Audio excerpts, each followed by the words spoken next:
मैं भाई दूज का कहानी बताने जा रही हूँ। सुनिएगा, अच्छा लगेगा तो सब्सक्राइब भी कर दीजिएगा। एक बूढ़ी माता थे, उनका 2 बच्चा थे, एक लड़का और एक लड़की। बड़ी लड़की थी और लड़का बहुत छोटा था।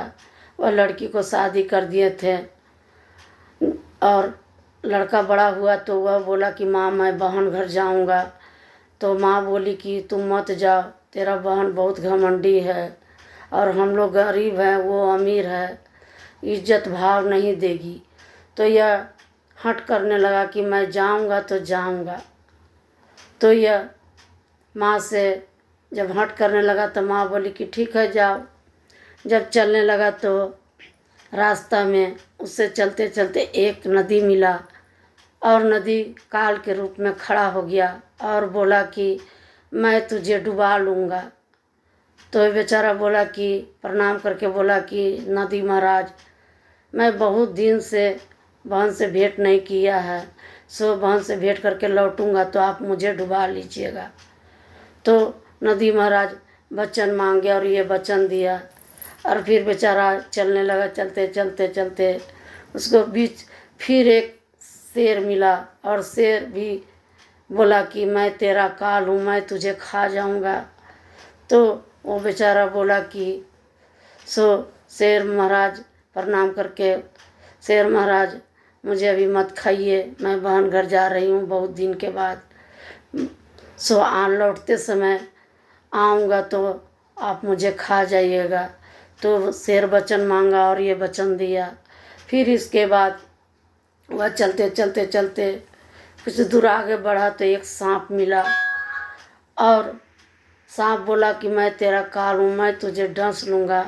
तो फिर यह सांप को प्रणाम करके बोला कि सर्प महाराज मुझे अभी मत डसिए, मैं बहन घर जा रहा हूँ, बहन से बहुत दिन हो गया भेंट कर ला, जब लौटूंगा तो आप मुझे डस लीजिएगा। तो सांप भी वचन मांगा और ये वचन दिया। फिर चलते चलते चलते वह बेचारा बहन के द्वार पर पहुंचा और बहन को आवाज़ दे रहा था। तो बहन उसी समय सूत जोड़ रही थी और सूत टूट गया था।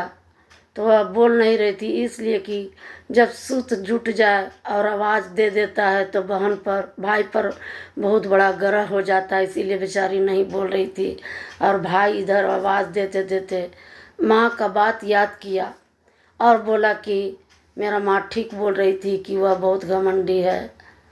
यस, माँ का बात याद करके वह लौट रहा था तो इसका सूत जुट गया और फिर ये दौड़ते दौड़ते जा कर के भाई को ले आया। भाई को ले आया, इसके बाद वह कुछ दिन तक ले अपने भाई को साथ में रखा। भाई बोला कि बहन मैं अब जाऊंगा। तो बहन बोली कि भैया ठीक है, कल चले जाइएगा।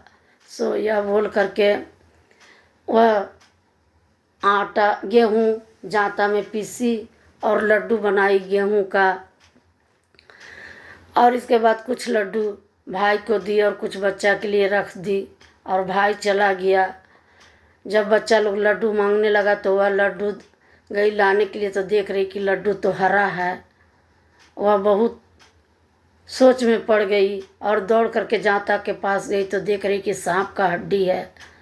तो वह लड्डू को ले करके दौड़ चली और लड्डू को बाहर में जा कर के फेंक दी ताकि मेरा बच्चा भी नहीं खाए। सारा लड्डू फेंक करके वह दौड़ते दौड़ते भाई को देखी कि एक वृक्ष के नीचे बैठा हुआ है मेरा भाई। तो भाई से पूछा कि तुम लड्डू कहाँ रखा है। तो भाई बोला कि सो मैं तो लड्डू नहीं खाया हूँ, उसे तेरा लड्डू ही का है।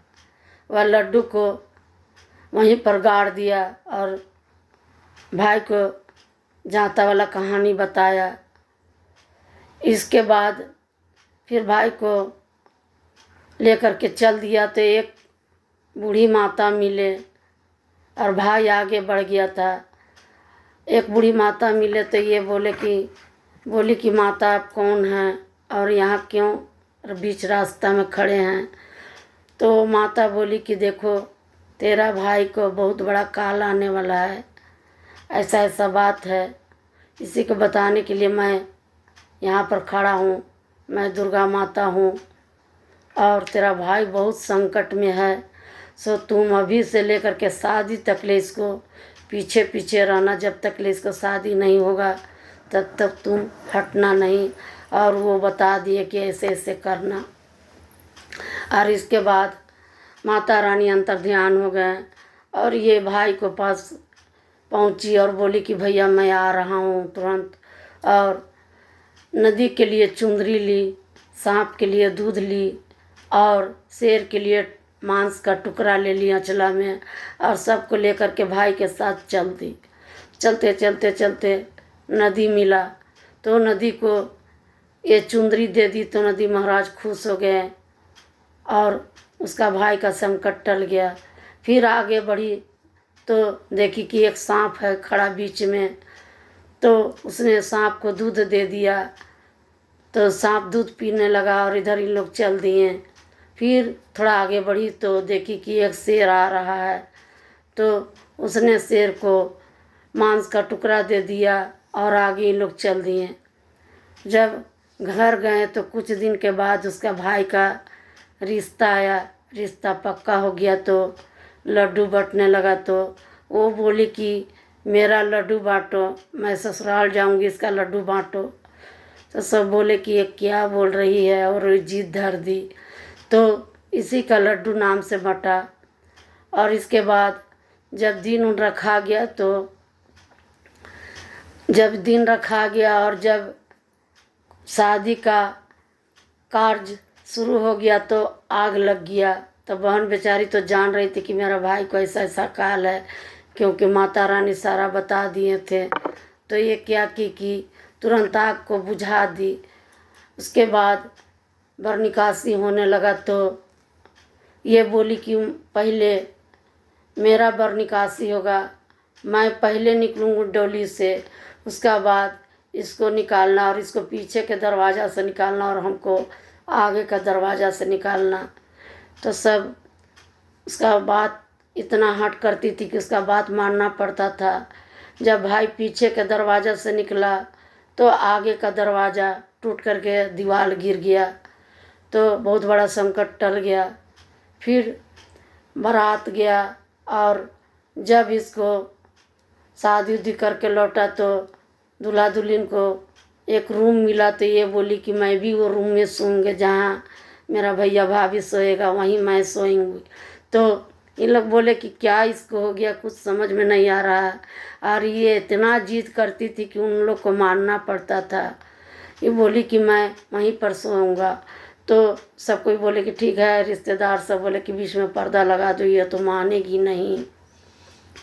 और इन लोग भी देख रहे थे कि बड़ा बड़ा संकट आ रहा था और टल जा रहा था।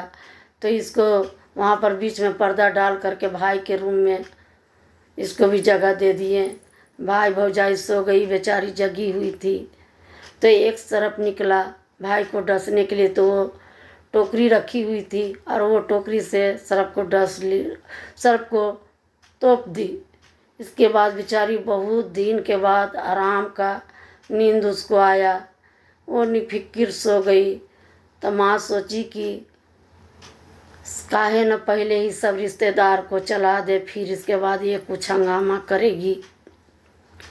सारा रिश्तेदार को उसको सुतले में चला दिए। तो ये उठी, देखी कि कोई रिश्तेदार नहीं है। तो ये माँ से पूछी कि माँ सारा रिश्तेदार कहाँ गए। तो ये बोली कि मैं सबको विदा कर दी। तो ये बोली कि मैं नहीं जाऊँगा, जब तक ले उन लोग नहीं आएंगे तब तक मैं नहीं जाऊँगी इस घर से। फिर माँ सब रिश्तेदार को बुलाया तो ये बेचारी सारा कहानी बताई और बोली कि मुझे माता रानी भी भेंट हुए थे और ये सब सारा चीज़ बताए थे कि जब तक ले तेरा भाई को शादी हो जाए और जब तक ले वो सुहाग रात के दिन ना काटे तब तक तुम इस घर से नहीं जाएगी। तो मैं इसीलिए ऐसा ऐसा किया और मैं अब चली जाऊंगी।